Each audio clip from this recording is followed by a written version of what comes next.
Le chemin retrouvé de Maman Mouaka. Maman Mouaka était une chercheuse. Elle portait ses questions comme des sacs de pierres précieuses, lourdes et brillantes.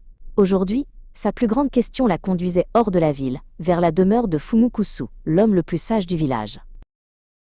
Fumukusu l'attendait sous son grand toit de paille. Son perroquet gris du Congo observait tout, et son assistant, Ngunza, se tenait derrière lui, silencieux comme l'arbre sacré. Maman Mouaka s'inclina. « Fumu, commença-t-elle, mon cœur est troublé par les écritures que les étrangers ont apportées. Elles parlent d'un rédempteur, mais les mêmes mots disent que sa mission avait des limites strictes. » Fumukusu hocha la tête, sa voix grave comme le tonnerre lointain. « Mouaka, tu as bien cherché. Il est écrit que l'enfant qui vint était destiné à sauver son peuple de ses péchés. Matthieu 1/20, -21. Et qu'il était celui que les rois des Juifs cherchaient. Matthieu 2/1-2. Maman Mouaka ouvrit son carnet. Oui, fumant, et l'apôtre Paul lui-même, en parlant à son peuple, a dit que Dieu a fait sortir de la postérité de David un sauveur qui est Jésus. Actes 13h23. Le sauveur était pour la lignée de David, pour leur peuple.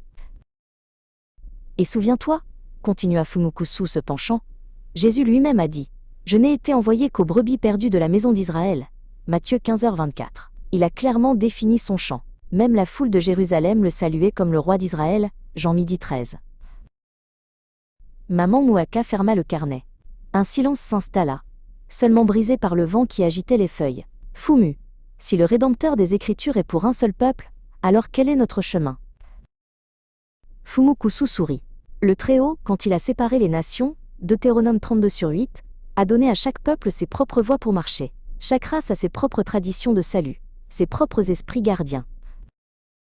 Car, poursuivit-il doucement, prier les dieux des autres, c'est comme porter les vêtements d'un autre village. C'est une malédiction et un égarement. Si un prophète se lève, ne l'écoutez pas. Deutéronome 13/1-11. Nous devons marcher selon la lumière de nos ancêtres, car chaque peuple marche au nom de son Dieu. Michée 4/5. Maman Mouaka se leva. Elle n'était plus lourde. Elle avait déposé ses sacs de pierres précieuses et trouvé des ailes. Le doute s'était envolé. Sa tradition n'était pas une erreur, mais une vérité sacrée, donnée à elle et à son peuple. Elle était libre,